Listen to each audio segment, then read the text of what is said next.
Bonjour à tous. Aujourd'hui, je voudrais évoquer le problème de la rhizarthrose. Alors, la rhizarthrose, ça n'a rien à voir avec une alimentation qui fait partie des plus consommées dans le monde. C'est juste une arthrose du pouce au niveau de la trapézométacarpienne du pouce, c'est-à-dire ici. Je n'ai pas d'autres mains disponibles. Et donc, ça fait un mal de chien.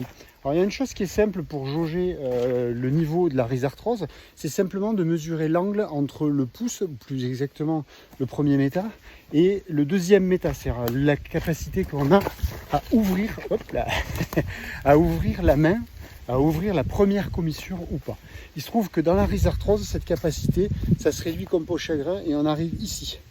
Donc en fait, ce qu'il faut pour éviter d'aggraver la rhizarthrose, parce que la rhizarthrose, c'est un peu l'allus valgus du gros orteil. Ben, ce qu'il faut pour éviter la rhizarthrose, c'est qu'éviter que le pouce parte, c'est-à-dire éviter que la première commissure se ferme.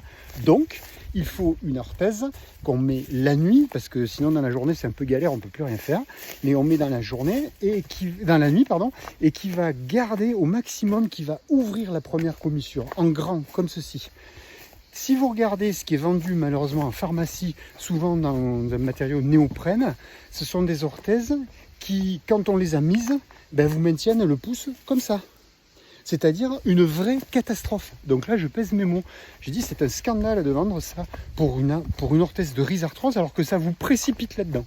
Donc la seule chose qui soit vraiment valable pour lutter en amont contre ces problèmes de rhizarthrose, c'est d'avoir des orthèses qui vraiment font le forcing pour ouvrir la première commissure.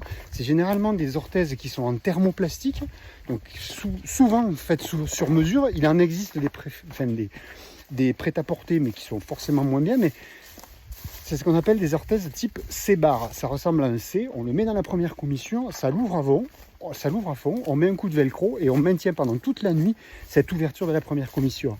Et là, vous allez vraiment lutter contre la rhizarthrose. Dans le cas contraire, vous la précipitez.